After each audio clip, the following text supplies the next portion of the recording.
The Concord Council was a marvel of glass, crystal, and song steel, an orbital structure suspended over the green and golden gas giant of Chirion 5. Within it, representatives of over 80 sentient species had gathered to meet the newest and, perhaps, oddest member of the galactic community, humanity. The humans arrived in a transport that looked more industrial than diplomatic. The Endeavor was boxy, black, and burnished with atmospheric scars from its journey through space. It lacked the smooth, humming elegance of Concorde vessels. No gravity sails, no plasma shielding. Instead, it came bearing rotating compartments, hull plating, and a visible thermal radiator array. Some called it charming, others called it clunky. The word quaint passed many alien lips. Ambassador Elias Roche stepped onto the platform with steady purpose. He wore a dark, formal suit, not unlike what diplomats on Earth had worn for centuries. The council members expected him to bow or flash colorful pheromones like the Meraxi. Instead, he simply nodded and offered a calm greeting. "Thank you for having us," Elias said, his voice steady and deliberate. "We're honored to stand among so many distinguished civilizations." The Concorde chair, a silvery being composed of shimmering ribbons of light, replied through a harmonizer. "Humanity's application to observer status has been accepted. You may attend council sessions and offer insight, but your role shall be non-voting until your technology and cultural maturity reach Concord norms." Elias nodded again. Understood. To the side of the Grand Chamber, a trio of military observers whispered among themselves. A tall reptilian strategist known as Velcor, from the Janari Dominion, tilted his head and clicked his mandibles softly. "They still use chemical propulsion for short-range transit," he muttered, scanning a data feed. "And I believe they brought projectile weapons. Their soldiers use hand-carried magnetic launchers," added another observer, amused. "Metal rods accelerated by coils. No energy casing, no plasma harmonics, just brute force." Velcor laughed, not unkindly. "Primitive but committed. Let them enjoy their moment." As the delegation proceeded into the main hall, several humans from Earth's scientific and defense teams presented diagrams of their ships and systems. Concorde scholars blinked multiple eyes and tilted floating heads. The humans showed no quantum shielding, no nano-adaptive plating, no photonic beam arrays. Instead, they had armor slabs, combustion-based thrusters, and something referred to simply as a railgun. A Concord engineer politely raised a question. "Forgive me, but this railgun, it fires solid metal rods?" "Yes," said Dr. Mirathorn, lead designer from Earth's Orbital Defense Lab. "Tungsten or depleted uranium depending on the mission profile. Fired using electromagnetic acceleration." "Why not use phased energy weapons or gravitational slicers?" another asked. Mira smiled lightly. "Because this works." The room chuckled softly. Outside, floating in the station's artificial day, a human test drone ran a demonstration. It locked onto a high-velocity asteroid and fired a slug at it from a modular rail system attached to a shuttle. The slug traveled silently through space, striking the target with remarkable precision. The rock shattered. Impressive, but not extraordinary. Concorde ships could melt similar rocks with pulsed energy. Still, a few scientists from the RN Observatory noted something interesting: the energy cost. The railgun had done its job, with far less power than expected. "Efficient," murmured one of them, making a note. At the closing reception, most council members seemed amused but warm. Humanity had spirit, certainly, creativity, perhaps, but real power? No. The galaxy had seen titanic machines, sun-carving beams, and fleets the size of moons. Humanity's kinetic toys felt like museum pieces, but a few noticed the quiet confidence in the humans' eyes. They didn't seem bothered by the polite dismissal. They didn't argue. They observed, listened, and took notes of their own. Later that night, in a quiet communication room aboard Endeavour, General Arya Chen watched a silent stream of data flick across a private terminal. A coded signal from Luna Base flashed once, then went dark. Confirmation received. Let them laugh, she whispered, folding the terminal closed. They won't be laughing forever. The moon hung silently in Earth's sky, its pale surface unchanged for eons. To most observers, alien or human, it was just a dead rock, a natural satellite, tidally locked, cratered and calm. But beneath, its southern pole, hidden beneath layers of regolith and radiation shielding, was Facility Astraeus. Inside, the walls didn't hum like most Concord research centers. They pulsed, deep, rhythmic, like the heartbeat of a giant machine. General Arya Chen stood on the observation deck overlooking Launch Chamber 12. Below her, a long black barrel stretched through a tunnel the length of 10 football fields. The railgun, labeled IC-4 Sphinx, rested idle, its electromagnetic coils dormant for now. Dr. Edvin Merrick, lead systems engineer, stepped beside her. His white lab coat had a red sleeve insignia, an old Earth design from before the Concorde era. A stylized lightning bolt through a steel gear. He looked tired but proud. Cooling arrays just finished cycling, he reported. We're ready for the next kinetic test when you give the word. Chen didn't answer immediately. Her eyes were fixed on the long corridor, thinking. Sphinx had never been used in combat, only tested. Only aimed at rocks, debris, and once, just once, at an abandoned satellite drifting in high orbit. That satellite had been vaporized before the visual feed even registered impact. How many targets can we track simultaneously now? She asked. Merrick replied without hesitation. 27 if they're within line of sight. More if we network. The series relay. And the new fire control AI shaved 0.3 seconds off last cycle. Chen gave a small nod. We may need that, sooner than we'd hoped.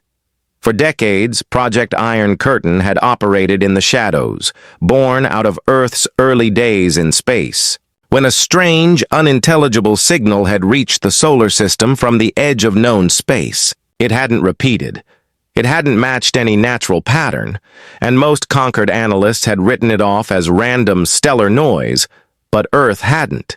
Instead, the signal had triggered the quiet formation of a defense doctrine rooted not in harmony, but in preparation. While conquered civilizations pursued light-based weaponry, Earth had focused on mass, momentum, and reliability. Railguns became the centerpiece, not because they were flashy, but because they worked. Back in orbit, aboard the Endeavour, Ambassador Ilyas Roche reviewed the day's transcript from the Concord summit. Many of the council members had continued to regard humanity with polite curiosity. A few had been more direct. They called our fleet recyclable, said Commander Elena Park, the ship's defense attaché. Said we could probably melt, down our destroyers and make furniture. Roche smirked faintly. Let them think what they want. They don't understand what they're seeing. They will, Park replied, sipping a cup of tea. Eventually. Roche turned to the viewing window. Earth looked small now, suspended like a jewel in the black. But it had teeth if it needed them. He pulled up a secure file, IC Global Status Report, and scrolled past satellite logs, power draw summaries, and classified readiness codes. All 5 orbital defense platforms were listed as green. The Ceres accelerator was marked yellow, undergoing coolant cycling. The Luna sites, Sphinx, Minerva, and Echo, were fully operational, and beneath it all, a simple message blinked quietly in the corner. Last kinetic calibration, successful. Estimated impact velocity, 0.11s. Back on the moon, deep in the Sphinx. Control chamber. Dr. Merrick turned to a young technician reviewing sensor feedback. You know, he said, voice low, the Concorde thinks we built these to make up for not having plasma weapons. Didn't we? The technician asked. Merrick shook his head slowly. We built these because when the sky turns quiet, too quiet, you want something that doesn't ask questions, just answers. A soft chime echoed through the chamber. Sir, the technician said, pointing at a screen. Something just passed through the Ort network array. Could be a solar echo. Or not. General Chen tapped her earpiece, eyes narrowing. Mark it.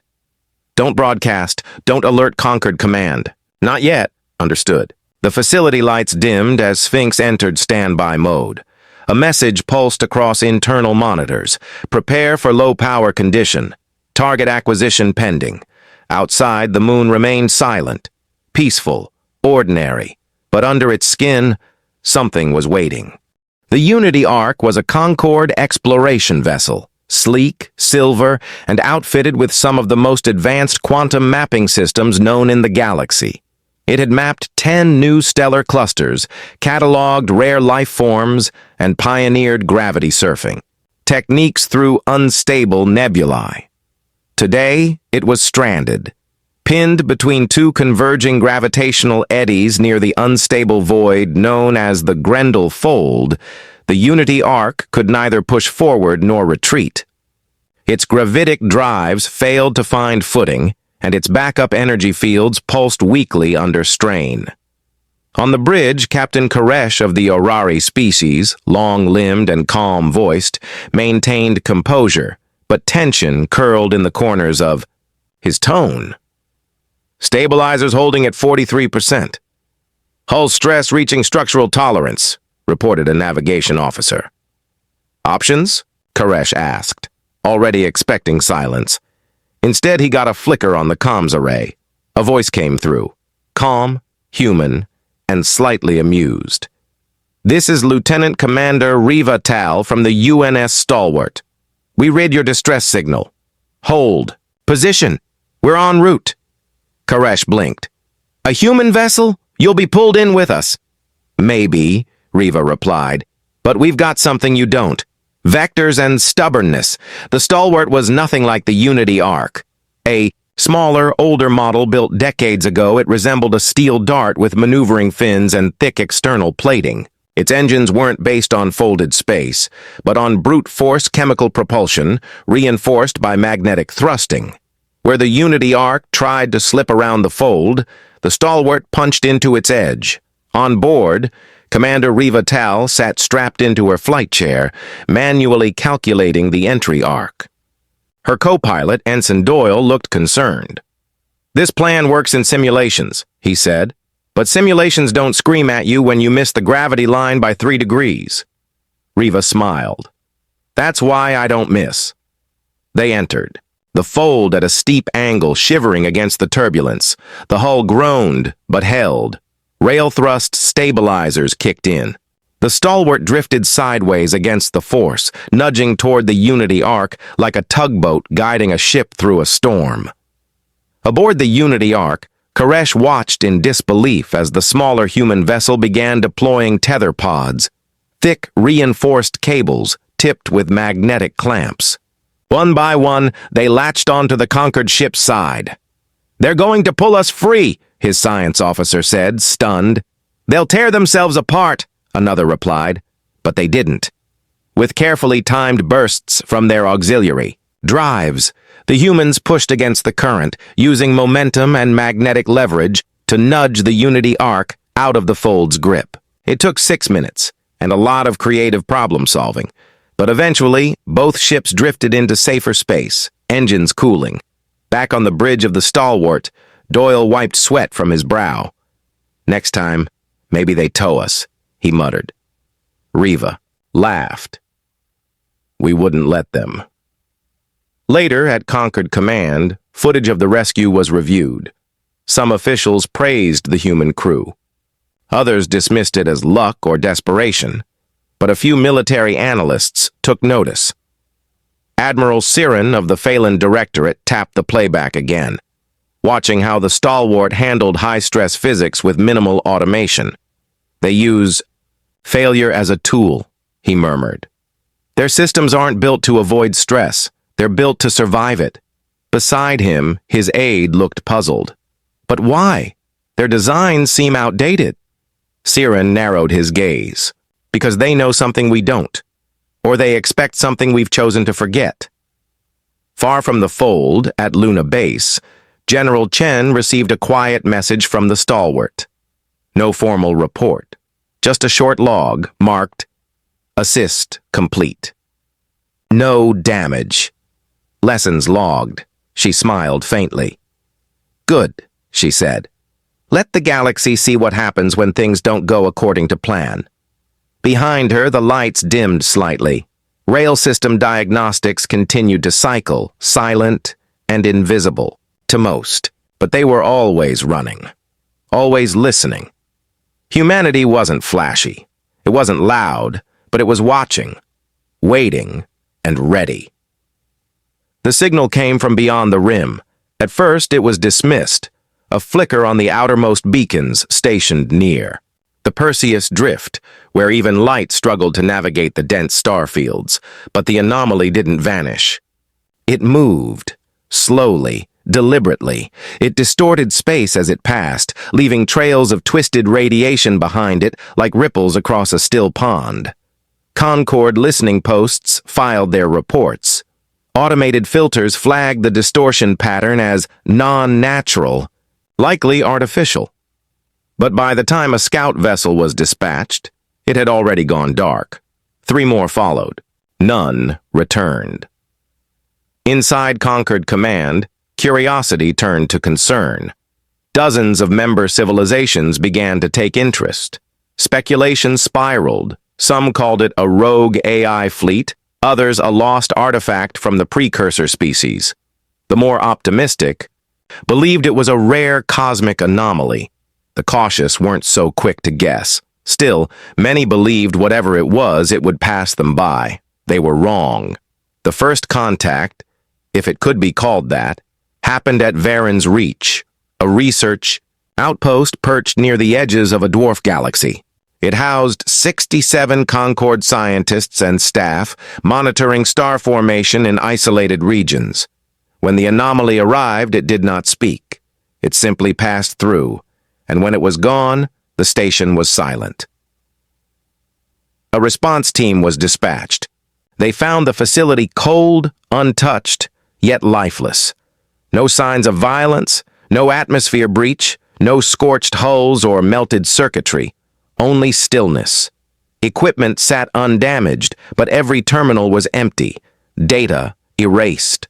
Personal effects remained in place. Half-eaten meals. A mug left mid-air in zero gravity. But not a single life form. It was as if the station had simply paused. The footage reached Concord Council within hours. Discussion turned heated. Debates broke out. Scientists called it a containment failure. Military analysts saw something, more coordinated. And through it all, a growing discomfort spread. The unknown was not passing through. It was advancing. Earth's representative, Ambassador Roche, attended the emergency session in silence, seated with his usual composure. He did not interrupt. He did not speculate. But when the floor opened for opinions from observer civilizations, he stood. "Madam Chair, I will not offer a theory about what we face," he began. "But I will offer a reminder." The chamber quieted. For decades, Earth has maintained certain systems not because we expected conflict, but because we remembered what happens when silence follows curiosity. We built quietly, not to compete, but to be ready when something arrived that didn't want to talk. An elder counselor raised a tendril politely. "You're referring to those metal launchers? The ones you call railguns?" Roche nodded. "Among other things." The chamber buzzed with subdued interest, but no consensus formed. Instead, another Concord expedition was approved, this time escorted by a full patrol fleet. 3 days later, they vanished as well. At Luna Base, General Chen reviewed the latest Concord telemetry. The Vorak, so dubbed by the Concord's linguistic Committee for Classification Purposes, continued their slow, steady approach toward settled space. Their exact form remained unclear. They did not send ships in formations. They did not fire visible weapons. They moved in shifting clusters, as if space itself bent and followed their shape, and everywhere they passed, signals died. Sensor data, communications, navigation relays. Gone. Dr. Merrick entered the room, carrying a fresh stack of logs from Earth's outer monitoring satellites. His expression was unreadable. "It's them," he said quietly, placing the datapad on her desk. They just brushed past the edge of the heliosphere. Chen scanned the data. The Vorak presence hadn't crossed into the solar system yet, but it was close. Days, maybe less. "They're not drifting anymore," she said. "They're steering." "And we're in their path," Merrick replied. Chen didn't blink. She simply tapped a command into the secure console beside her. A short signal echoed through the base, silent to most, but unmistakable to those in the loop. Across the solar system, systems that had long appeared idle began to stir. Power grids redirected, magnetic coils charged. Rail systems entered warm. "Stand by." 1,000 satellites shifted just a fraction of a degree, aligning toward deep space. "Send word to the Ceres array," Chen said. "We are now on alert condition 1. "What about the Concorde?" She looked toward the distant stars beyond the reinforced observation glass. "They'll see soon enough," she said softly. "But for now, we get ready. Quietly." Outside, on the lunar surface, the ancient silence of space remained unchanged. But far below the regolith, the hum of machinery returned. Humanity had been laughed at, dismissed. But the galaxy was about to learn. When Earth prepares, it prepares for what no one else dares imagine. For 3 days, the Vorak presence drifted at the edge of the solar system. They did not hail, they did not alter course, they did not slow. From Mercury to Neptune, every human-operated sensor tracked them. Civilian channels were quieted. Orbital. Civilian traffic was grounded. The word drill was never used. This was not a simulation. On Luna, beneath the cratered surface of the moon, General Arya Chen stood before a large holomap. The moving shapes representing Vorak clusters were colorless, difficult to render. Their composition was still unknown. Their origin still a mystery. But one thing was clear. They were approaching fast. "Status of Sphinx?" she asked. "Rail barrel cooled and aligned," said Dr. Merrick. "We're running last-second power calibration on the coils." "Target?" "Cluster V7. They're closest to Mars relay orbit." Chen nodded slowly. "Do not wait for a signal." From Concord. "Fire on confirmation." The control team paused, surprised. "General?" "I'm not asking," she said quietly. "The Concorde needs to see it." Elsewhere in orbit, aboard the Concorde flagship Solenne's Grace, diplomats and officers from more than a dozen species watched as their own observation drones failed to make sense of the approaching entities. "They're like ink," one analyst muttered, "sliding through space, not across it." Ambassador Roche stood at the edge of the viewing deck, arms crossed. "They haven't fired a weapon," a Concord defense advisor said. "They don't need to," Roche replied. "They're feeding on data. Mapping response time, studying, how long it takes before someone acts." "And what will you do?" the advisor asked, eyebrows raised. "Throw more metal slugs at the sky?" Roche didn't answer. He only tapped his wrist pad. At that exact moment, from the far side of the moon, beneath the surface, something stirred. Inside Sphinx Chamber 12, deep below Luna's surface, the hum reached its peak. Lights dimmed across non-essential corridors. A screen displayed the target arc, velocity vector, and lead calculation. The room was quiet. No music, no announcement, no countdown. And then it fired. There was no blast, no trail of fire, no dramatic flash of light. Just a brief, contained pulse of energy as a dense tungsten slug, shaped like a needle and no larger than a submarine, left the rail barrel at 0.12 times the speed of light. Silent, precise. It crossed the void in under 6 minutes. Cluster Vi 7 never saw it coming.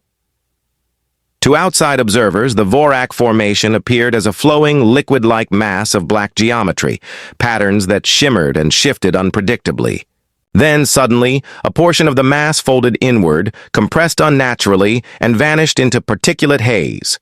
No energy spike, no chain reaction, just absence. Concord sensors went wild. Multiple ships demanded confirmation. "What just happened?" a Concord captain barked. Aboard Solen's Grace, the viewing array displayed the Vorak formation, now incomplete. The impact point was unmistakable. "They were hit," whispered the advisor beside Roche. "But by what?" Roche didn't smile. He simply said, "Precision." Back on Luna, Sphinx's crew watched the data come in. The impact pattern aligned perfectly with simulations. The target was struck at its center of mass. No return signal from the Vorak fragment. Debris had scattered in a conical arc. The room was silent. Then the next message came in. The remaining Vorak clusters had stopped moving. Frozen. Stationary. Chen stared at the readout. They didn't expect that. Merrick leaned forward. They felt it. Within the hour, Concord Council convened an emergency holo session. This time, Earth was not invited as an observer, but as a central participant. The chair addressed the chamber. "Humanity has demonstrated a capability beyond prior assessment. A kinetic strike at interplanetary scale. Immediate results. Minimal energy output. We request full transparency regarding this Project Iron Curtain." Chen appeared on the secure channel. Behind her, a hologram of Luna's internal railgun structure rotated slowly. "We didn't build these to impress anyone," she said. "We built them to solve problems no one else believed in." "And now?" asked an admiral from the Janari Dominion. "Now," Chen replied, "we're offering to share the playbook, if you're ready to listen." In the days that followed, conquered warships began arriving near Earth's orbit. Not to challenge, to observe. Engineers from dozens of species stepped onto lunar soil for the first time. Not to lecture, but to learn. The galaxy had called humans primitive. Now, they watched in respectful silence as humanity redefined what readiness looked like. The Concorde had never moved so fast. Within days of the Sphinx strike, dozens of outposts across settled space began requesting kinetic defense consultations from Earth. Lunar uplinks buzzed with encrypted inquiries, and diplomatic envoys, once skeptical, now spoke in measured tones. Humanity didn't gloat. It didn't boast. It responded with schematics, test data, and calm instruction. Railgun deployment, orbital calibration, stress-layered targeting algorithms, all shared openly, under the condition that no system would be used for aggression. These weren't weapons of expansion. They were anchors of resilience. Across Concord. Space, the phrase kinetic doctrine entered daily military reports. But Earth's true value didn't lie only in its railguns. It lay in its ability to act when the rulebook no longer applied. At the edge of the Procyon cloud, a Concorde scout station sent a silent ping. Vorak presence detected. 9 distinct masses, moving as one. 2 Concorde cruisers were dispatched. With them, a single human ship, UNS Valiant. Small, angular, and outdated by Concord visual standards, yet its hull bore new modifications. Forward-mounted tri-rail accelerators, lateral mass ejection fins, a reinforced AI-guided targeting suite. Called Kepler. On approach, the cruisers maintained traditional formations. The Valiant did not. Instead, it dove below the orbital plane, flew low against the gravity shadow of a local moon, and launched 3 ghost rounds into empty space. Not to strike, but to test. The first round vanished into nothing. The second registered partial deflection. The third clipped a Vorak tendril and scattered it into vapor, target mass density fluctuating. "They're changing shape based on threat vectors," the Concorde commander noted. "Exactly," replied Commander Delane aboard the Valiant. "That's why we shoot where they don't think we will." The next volley came in low, slow, and staggered. Two Vorak masses collapsed inward before they could react. The others scattered. For the first time, conquered ships followed the human lead, not with beams or pulses, but with motion, with math, with momentum. Back on Earth, in a bunker beneath Geneva, live simulations played across dozens of holoscreens. Civilian observers and military planners from 12 different civilizations watched in awe as a single rail-equipped human corvette disrupted an entire Vorak cluster. Dr. Mira Thorne, co-architect of Project Iron Curtain, turned to the crowd. "It's not about brute force," she explained. "It's about commitment to intent. Every slug we fire has one job. It doesn't need to glow. It doesn't need to impress. It just needs to arrive." A Concord general raised a digit. "You're saying, the beauty of your weapon, is that it's boring?" Mira smiled faintly. "Exactly." In the days that followed, rail platforms were installed around vulnerable Concord planets. Human engineers worked side by side with alien scientists to retrofit outdated ships with coil-based accelerators. The result was messy, inelegant, and effective. Where conquered ships had once required minutes to spool up energy arrays, hybrid human-designed rail launchers fired in seconds. They didn't disrupt space-time or collapse quantum fields. They simply put dense metal exactly where it needed to be. And the Vorak noticed. They began to split. Their formations widened. Their movements slowed. Whatever they were adapting, learning, and so was the galaxy. At Luna Base, General Chen stood on the observation deck once more. Below her, a new Sphinx barrel, longer, lined with phase-absorbing coils, was being installed. Ceres had been fully activated. Mars's moon Phobos now hosted a mobile rail array. Humanity's once silent defenses had become the backbone of the new galactic perimeter. Dr. Merrick joined her, holding a datapad filled with field reports. "We've repelled 12 incursions since the first strike," he said. "Losses down by 85%. They're testing us less aggressively." Chen raised an eyebrow. "Or planning something else." He nodded. "Still no communication?" "None. But silence is just another kind of message."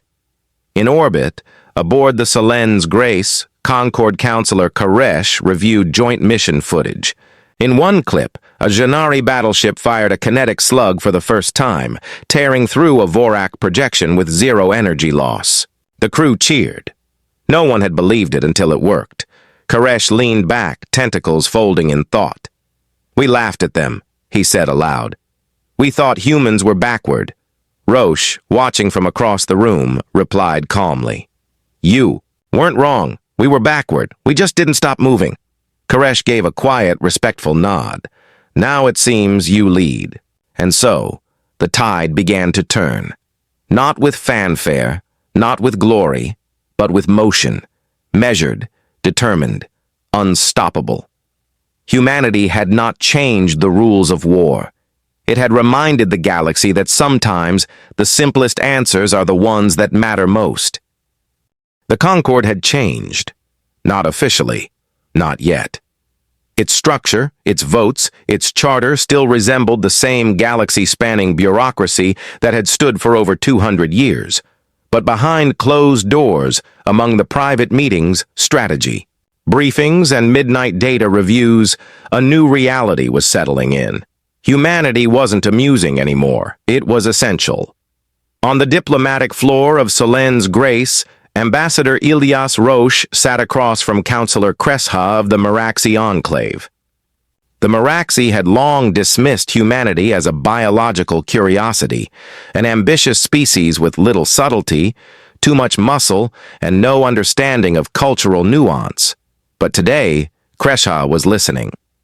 "I've read the post-impact reports from Procyon," she said, tapping long, multicolored fingers against the data slate. "Your rail systems stabilized the corridor faster than any fleet we dispatched in the last cycle. The logistics response time was disciplined." Roche inclined his head. We've had practice operating without backup. And your doctrine of strategic denial, this idea of shaping space through presence instead of dominance, it's primitive, but effective.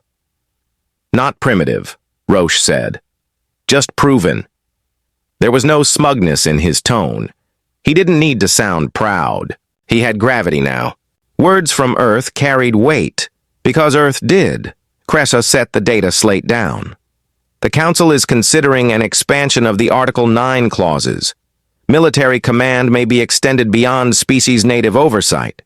That means interspecies, fleet leadership, joint command.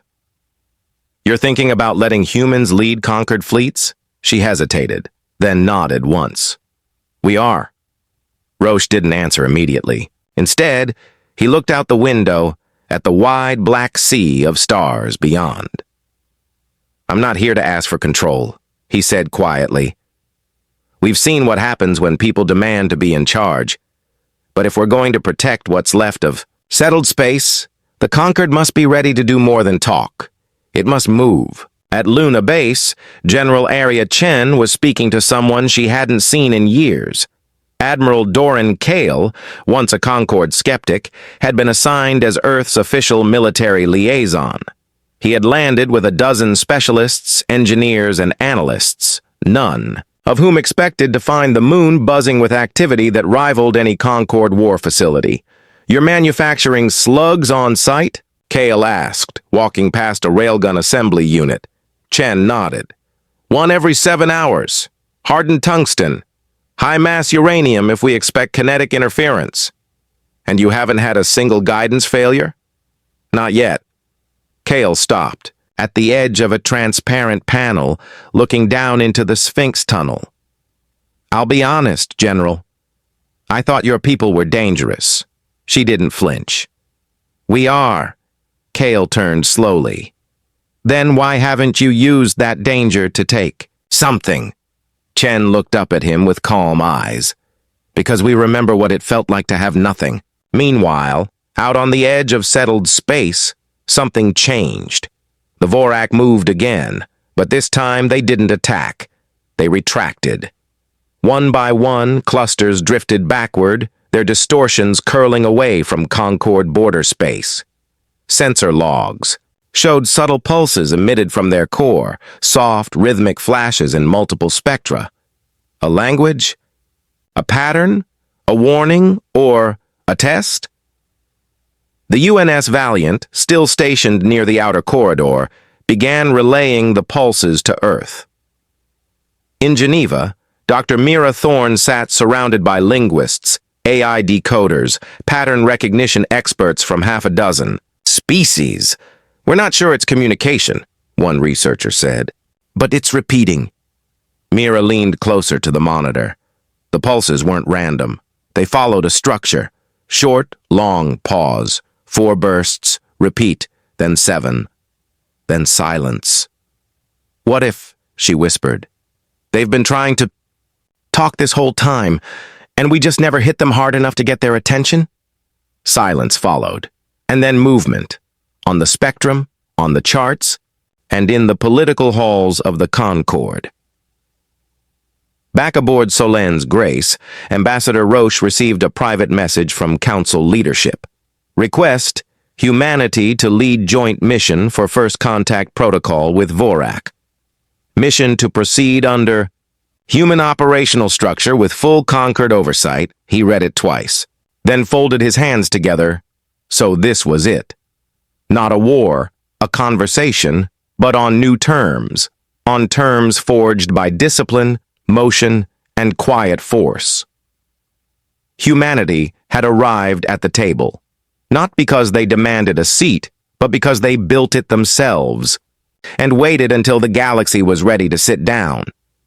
The mission was called Contact Horizon. It was not a fleet, but a formation.